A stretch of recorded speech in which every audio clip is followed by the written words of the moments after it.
नमस्कार मैत्रिणींनो, कोथरूड पुणे प्रकरणात ज्या महिला अधिकारी आता महाचर्चेत आहेत ना, प्रेमा पाटील ह्यांचे कारनामे जरा आपण ऐकून घेऊया।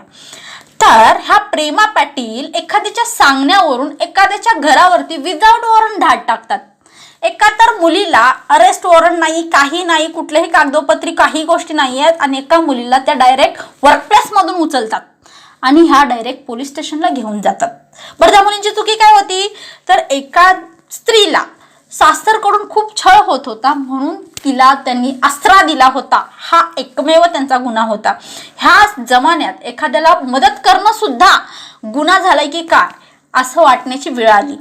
आणि इतकंच नाही तर हे महिला अधिकारी डायरेक्ट त्यांना 3rd डिग्री रूम मध्ये घेऊन जातात, ज्या ठिकाणी सीसीटीव्ही फुटेज नाहीये अशा ठिकाणी घेऊन जाऊन त्यांची चौकशी करतात, त्यांना 3 तास उभं राहून त्यांचा छळ करतात।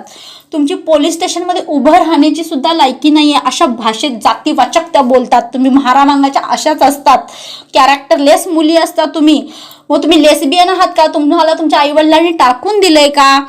आणि तुम्ही मुलं मुली राहता म्हणजे तुम्ही 50 मुलांसोबत झोपल्या असाल। एका महिला अधिकारीची भाषा आहे ही भाषा कुठली व्यक्ती वापरू शकते? एखाद्या स्त्रीवरती अन्याय होतोय तर ती अन्यायाला वाचा फोडण्यासाठी पोलिसांकडे धाव घेत असते आणि हे असल्या पद्धतीची भाषा ही महिला अधिकारीची आहे। न्याय मागायचा तर स्त्रीनं कोणाकडे मागायचा आणि कोणाकडे जाऊन दरवाजा ठोठवायचा ही महिला अधिकारी म्हणते। तुम्ही चड्ड्या घालता, तुम्ही कोणत्या ब्रँडच्या चड्ड्या घालता? तू तर चड्डीवरतीच आहेस ना, तुझे तर असल्या पद्धतीचे फोटो जे इंस्टाग्राम वरती पडीक पडलेले आहेत।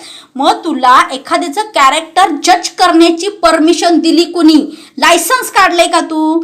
तुम्ही लेस्बियन आहात का? काय गरज आहे तुला जेंडरवरनं बोलायची? लेस्बियन असो नाही अजून काय असो, तुझं हे जेंडर आम्ही काय काढावं? मग तू अशा पद्धतीचे पोस्ट त्या इंस्टाग्राम वरती केलेले आहेस।